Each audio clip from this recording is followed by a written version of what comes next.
Bienvenue sur le podcast Vis ta meilleure vie, le podcast des gens qui ne rentrent pas dans les cases et décident de sortir des sentiers battus pour vivre leur version de leur meilleure vie sans compromis. Tu trouveras ici des conseils actionnables tout de suite pour passer à l'action et faire un pas de plus vers ta meilleure vie, ainsi que des interviews de personnes qui sont sorties du cadre classique et qui nous expliquent comment elles ont fait pour relever le challenge de créer son propre chemin. Vis ta meilleure vie, c'est aussi une communauté de badass qui se bouge et se soutient pour avancer même dans les moments difficiles. Si tu aimes le podcast, tu peux soutenir ce projet gratuitement en commentant sur Apple Podcast et en donnant une note de 5 étoiles au podcast sur ta plateforme d'écoute. Si le podcast t'aide dans ta vie, tu peux aussi soutenir ce projet financièrement sans engagement et à hauteur du prix d'un café sur la plateforme Buy Me a Coffee. Tu trouveras le lien dans la description du podcast. Et maintenant, place au nouvel épisode. Assieds-toi confortablement et je te souhaite une bonne écoute. Dans ce nouvel épisode, on va parler de comment gérer les personnes toxiques dans le cadre professionnel. Alors, je voudrais partager ici ma propre expérience puisque à l'heure où j'enregistre ce podcast, je viens de sortir d'une relation que je qualifie comme toxique dans le cadre professionnel. Et je sais que je ne suis pas la seule parce que j'échange régulièrement avec vous sur Instagram et j'ai plusieurs personnes qui m'ont mentionné la difficulté de se défaire de certaines relations dans le cadre professionnel. Alors déjà, je vais définir un petit peu ce que j'entends par toxique. Ici, il ne s'agit pas de faire de la psychologie et d'avoir un cas clinique en disant « voilà, cette personne est un pervers narcissique, blablabla ». Ici, c'est pas ça. Qu'est-ce que j'entends par une personne toxique dans le cadre professionnel ? On peut mettre plusieurs étiquettes. Ça peut être un client vraiment très chiant, un client qui se croit le roi du monde, un client qui demande toujours plus. Et en fait, souvent, ces clients-là, ces personnes avec qui on travaille dans le cadre professionnel, c'est des personnes où on se dit « mais pourquoi je passe mon temps à devoir répéter la même chose, à dire « mais voilà, ce que je fais s'arrête là ». Et ce que j'appelle personnes toxiques, c'est les personnes qui ne respectent pas les limites et les choses qu'on a définies. Donc, il y a un accord de base et cet accord n'est pas respecté. En gros, on se met d'accord sur, voilà, moi je te donne la main et puis la personne veut prendre le bras. Et c'est souvent des personnes qui grattent, qui font toujours très « ha ha ha, oui, oui, oui ». Et puis avec des techniques de manipulation derrière, conscientes ou pas, pour qu'ensuite on se sente obligé de faire des choses et qu'on se sente contraint, ou au final, cette relation, on se dit « mais c'est hyper bizarre, en fait, j'ai l'impression que je ne peux pas faire ce que je veux avec ce partenariat, cette relation professionnelle, et qu'au lieu de faire mon boulot et de me focaliser dessus, je passe mon temps à me demander « mais comment je vais pouvoir communiquer avec cette personne qui me pourrit la vie ?» Donc, c'est ça que j'appelle une personne toxique dans le cadre professionnel. Donc, vous le savez, ça fait 1 an que je suis indépendante et donc, dans ce cadre-là, j'ai plusieurs clients. Heureusement, la très grande majorité des clients avec qui je travaille, ça se passe extrêmement bien et ce ne sont pas des personnes toxiques, mais cela m'est arrivé de travailler avec une personne toxique. Donc, une personne qui ne respecte pas les choses mises en place et qui essaye de manipuler pour que la personne en face se sente obligée de faire certaines choses. Déjà, pour moi, la première chose à faire, c'est identifier quel est le problème.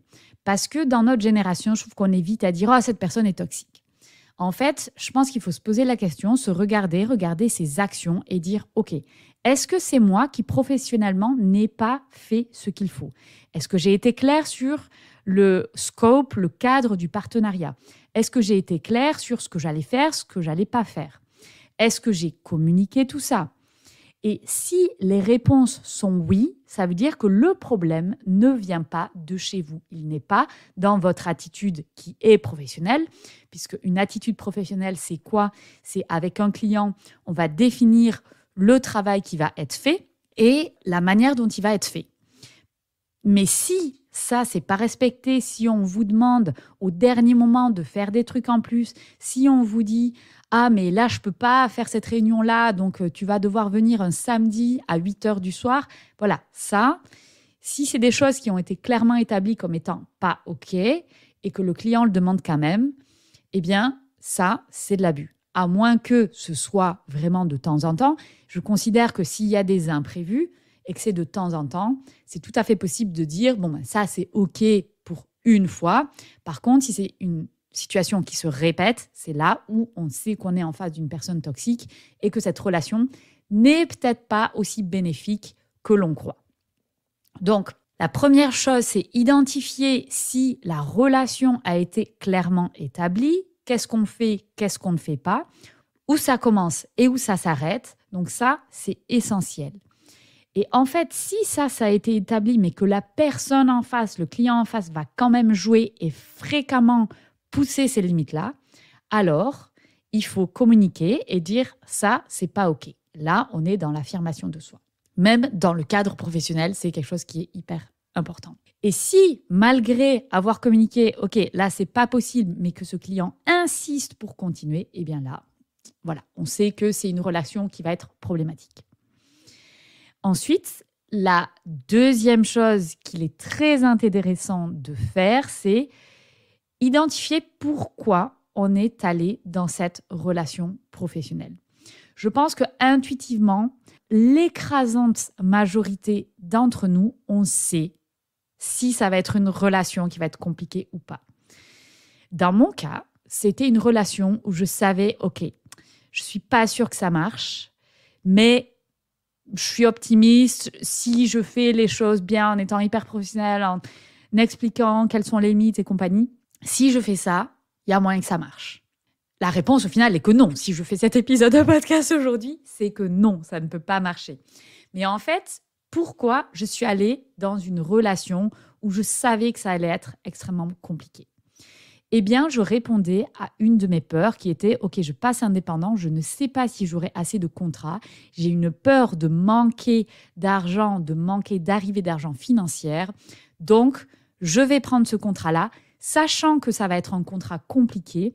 Mais mon besoin d'être rassurée par rapport au manque d'argent était plus fort que se dire « Ok, je ne vais pas du tout y aller parce que c'est une relation qui va être trop compliquée. » Et pour moi, à partir du moment où on est clair là-dessus, pour moi, ça peut être OK, en fait, de dire OK, cette relation, elle me lourde tous les jours, c'est vraiment pénible, c'est une relation professionnelle que je veux terminer, mais si elle répond à un besoin qui est vraiment important, ça peut être intéressant de rester dedans temporairement. Et c'est là où le terme temporairement est hyper important. Parce que les relations toxiques, on sait comment c'est, il y a des manipulations mentales derrière, conscientes ou non. Je ne dis pas que la personne qui est toxique, elle est toxique et elle le fait par vice absolu. Je ne pense pas que ce soit le cas. Mais ça reste des personnes qui vont être manipulatrices pour nous faire ce qu'elles veulent avoir. Et ça, c'est pas OK, en fait. Sur le long terme, le problème, c'est que si on dit oui à des personnes comme ça, on se dit non à nous. Parce qu'on sait qu'à un moment donné, on va pas se respecter. Et c'est généralement là où on commence, nous, en tant que professionnels, à essayer de se convaincre soi-même, de dire non, mais j'ai vraiment besoin de ce contrat, là, ça va être compliqué et compagnie. Alors, comment se sortir de ça ? Eh bien, pour moi, il y a deux choses. Un, il faut être conscient, si on reste dans ce contrat-là, il faut être conscient que c'est une décision prise et réfléchie, mais qu'elle doit être temporaire. Se sortir d'une relation comme ça, c'est toujours compliqué. Donc, remettre ça à plus tard parce qu'on n'a pas envie ou qu'on n'a pas la capacité mentale à un moment donné de le gérer, c'est OK, mais il ne faut pas la remettre ad vitam aeternam. Sinon, en fait, on se pourrit la vie et on se tire une balle dans le pied. Temporaire est le mot-clé, c'est qu'à un moment donné, il faut s'en débarrasser. Donc, si vous êtes clair sur le pourquoi vous êtes allé dans cette relation, OK, vous savez qu'à un moment donné, il va falloir en sortir. Donc, moi, par exemple, après une année dans ce contrat-là, où ça a été une année extrêmement compliquée avec beaucoup de bas, où à chaque bas, je me disais, mais pourquoi je suis là ? Pourquoi je suis dans ce truc-là ? Ah oui, c'est vrai, c'est mon besoin financier. C'est même pas mon besoin financier, c'est combler la peur du manque. C'était vraiment une peur. Et en fait, j'ai besoin d'un petit peu de temps pour me dire, en fait, j'ai vraiment moyen d'avoir d'autres contrats qui sont beaucoup plus intéressants pour moi. Et quand j'ai eu cette réalisation-là, mais dont j'ai eu besoin de preuves concrètes dans ma vie, je me suis dit, OK, donc je vais prendre le risque, je laisse tomber ce contrat-là et je m'ouvre à d'autres contrats. Et en fait, cette réalisation-là, Je le savais avant, mais voilà, il y avait cette peur qui était là et qui était trop forte. Donc c'est OK, ça a été un bon moyen d'apprendre. Mais ce que j'ai réalisé et que je veux partager aujourd'hui avec toi qui écoutes ce podcast, si tu es indépendant et que parfois tu te mets dans des relations comme ça, dis-toi que si tu dis oui à cette personne toxique, tu dis non à des personnes très bien. La seule chose, c'est que tu dis non à des personnes que tu connais peut-être pas encore. Et c'est là le facteur où on va avoir notre peur qui va rentrer en jeu. Si j'avais dit non directement à cette personne-là, j'aurais pu rentrer dans des relations professionnelles autres qui auraient été beaucoup plus bénéfiques plus rapidement. Donc, je sais qu'au fond, j'ai perdu du temps et que si j'avais moins écouté ma peur et plus écouté mon intuition, au final, je serais quand même arrivée à m'épargner 1 an de relations professionnelles qui n'étaient pas bonnes et j'aurais donné plus de chances pour avoir d'autres relations professionnelles positives plus tôt. Maintenant, ça, c'est ce que je te dis à toi pour que toi, tu aies la preuve que, voilà, tu vois, ça peut arriver, en fait. C'est juste qu'il faut prendre le taureau par les cornes et se dire, OK, je vais dépasser cette peur-là du manque. Maintenant, si toi, tu dis à un moment donné, ta peur du manque, tu en as conscience et tu vas dans cette relation professionnelle parce que tu as peur du manque, c'est OK aussi. Parce que moi, je ne suis pas de la team où il faut absolument dépasser ses peurs. Parfois, on a besoin de temps et on a besoin d'aller à un certain rythme qui est propre à chacun. Donc moi, aujourd'hui, je peux te partager ça, cette expérience de se dire, OK, j'ai été dans une relation professionnelle toxique pendant plus d'1 an.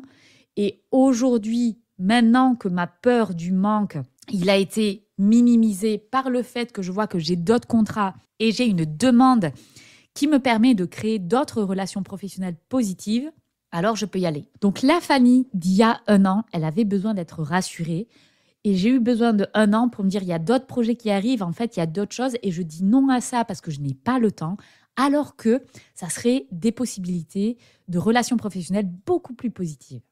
J'arrive au 3e et dernier point et qui est pour moi un point crucial parce que quand on est dans une relation toxique, c'est comme les relations toxiques dans la sphère personnelle, c'est des relations qui sont compliquées à quitter. Parce qu'il va y avoir des drames, parce qu'il va y avoir des manipulations, parce qu'il va y avoir une tentative de la personne toxique de faire culpabiliser la personne en face qu'elle a tort de faire ça, que c'est une erreur et compagnie. Ça, c'est le fonctionnement des manipulateurs, des personnes toxiques. Et en fait, il va falloir rester sur ses positions et rester sur des faits. Et en fait, il faut évaluer quand c'est nécessaire de sortir de cette relation professionnelle. Et là, j'en reviens à mon point 2, qui est pourquoi tu es allé dans cette relation professionnelle toxique.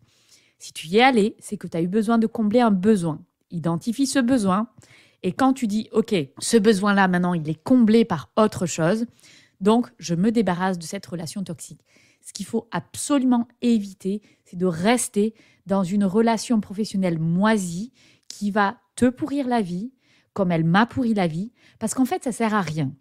On n'a pas créé cette vie de liberté et cette meilleure vie, en tout cas, moi, je ne l'ai pas créée, pour avoir des relations professionnelles merdiques.